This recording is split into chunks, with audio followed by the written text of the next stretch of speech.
ever heard of the Joshua Tree Epiphany? Design guru Robin Williams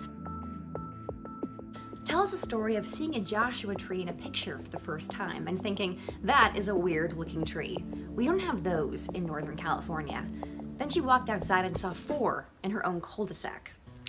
I'm Angel Selden, and I am a 12-year veteran homeschool mom of 4 children, ages 16, 12, 8, and 1. I've spent the last dozen years honing my ability to recognize the deeper meaning in stories and lead life-changing discussions with my kids.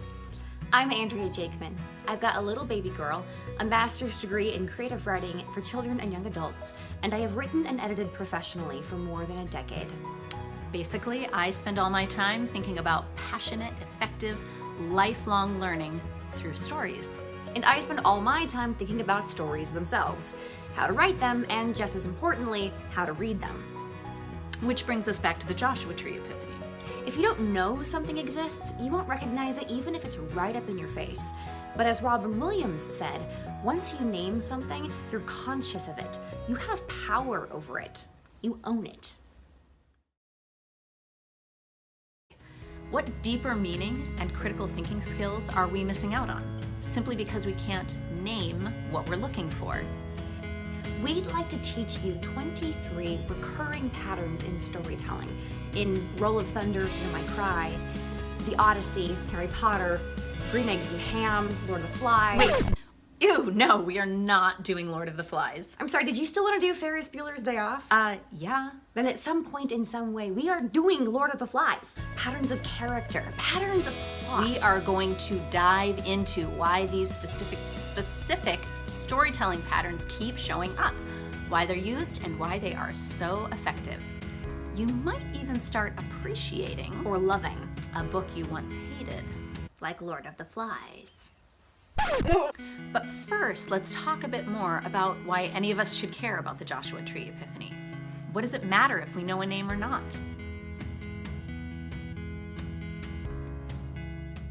We'll look at the life of Helen Keller. Both deaf and blind, she spent the first 7 years of her life completely without language. Nothing had a name. For weeks, her teacher, Anne Sullivan, used tactile sign language, finger spelling into her hand, to try to teach her that D-O-L-L meant the doll in her lap. But Helen didn't understand that words even existed, much less that these hand gestures were words. So eventually she got so frustrated she just smashed her doll. She later wrote that, frankly, I was keenly delighted when I felt the fragments of the broken doll at my feet. Neither sorrow nor regret followed. I had not loved the doll. So Anne Sullivan swept up the fragments of the doll and took Helen outside. She spelled into the other hand W-A-T-E-R. I stood still, my whole attention fixed upon the movement of her fingers. I knew then that W-A-T-E-R was the wonderful, cool something that was flowing over my fingers. That living word awakened my soul. Everything had a name, and each name gave birth to a new thought. When Helen went back inside and found her doll again, she was devastated. She tried in vain to put the pieces back together. She wrote, "Then my eyes filled with tears, for I realized what I had done, and for the first time felt sorrow." That is the power of naming.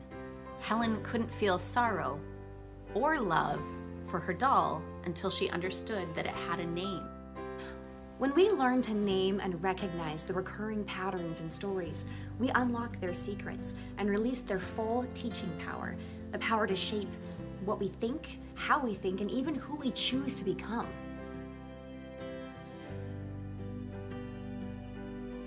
Stories are quite literally my life's work.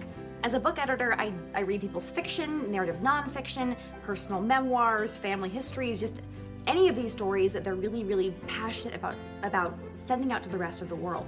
It's a really cool, weird, hard sort of a job, but I love it. I've always loved it, and I've always had a knack for it. What I haven't had a knack for would be writing my own stories. I mean, I didn't even attempt creative writing until I got married and turned into a real adult, right? And then I spent 4 years just scratching out random scenes about disease-ridden teen super spies fighting against basically the X-Men, while riding their motorcycles through the abandoned subway tunnels underneath a post-apocalyptic New York City, all while pursuing this, like, Da Vinci Code style mystery that would uncover the entire planet and change everything they knew as everything is just explosions and... That sounds kind of awesome, actually.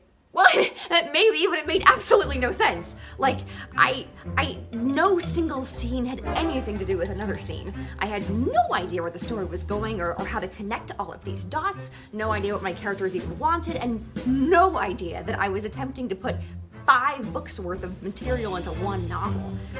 I ended up bursting into tears every night for a week, sobbing to my husband that if I couldn't even decide if my characters were working for the FBI or the CIA, I was never going to become a real writer because I was never going to finish this blood-sucking nightmare of a novel! Do we need to stop filming and talk about this? Maybe. Let's take 5. Let's take 5. I interviewed this virologist and he was like, yeah, this disease is potentially possible. And then I was like, potentially possible, like, is everyone actually going to catch this? Because I invented this. This is the first time I'm hearing this. You guide me. No, you guide me! You guide me! And what if we're all gonna get like a hemorrhagic fever and then we're gonna die? What is a virologist? Like a rough day. This is a rough day. Unraveling stories. Why do I even want to do this? Why do people become writers in the first place? It's the stupidest job in the whole world. I was utterly convinced that I would have to be satisfied with editing other people's work forever because I was simply not born for storytelling. Then one day, I stumbled across the idea of the door of no return. That moment in a story when the character steps outside of her comfortable everyday life and launches herself into the series of conflicts and obstacles that really are the story. So, would that be the moment when Mulan decides to steal her father's armor and run off to join the military? Or like in Star Wars when Luke Skywalker decides he's gonna leave Tatooine forever to go help out little hologram Princess Leia. Or when Romeo and Juliet figure out they're from 2 rivaling families and decide to pursue each other anyway. Exactly. It's an extremely common structural pattern found in Western storytelling. It's so common, I had helped other writers carve out their doors of no return without even realizing I was doing it, because I had no idea it existed. That moment was essentially a door of no return for me.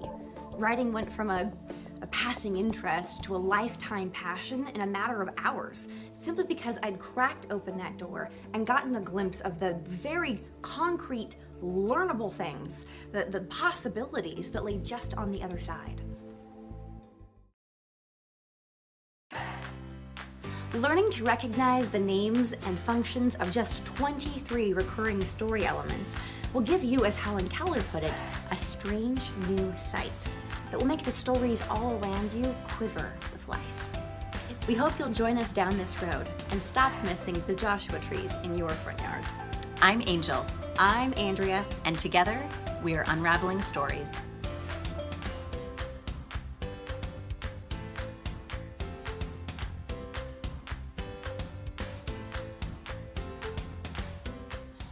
Learning to recognize stories can be stories. I don't even know what a story is. It's fine. Can you tell me what a story is? Because I'm Once upon a confused. time. It's kind of like we're unraveling stories, and I'm not really very excited about it. Stories. I feel ambivalent towards it. You just kind of when I wrote it. Yeah. Yeah. Okay. Just offer him water, and I don't think he'll need to eat, but you know, Offer be him aware money. of that. Babies love money. Is it still going? Oh, yeah.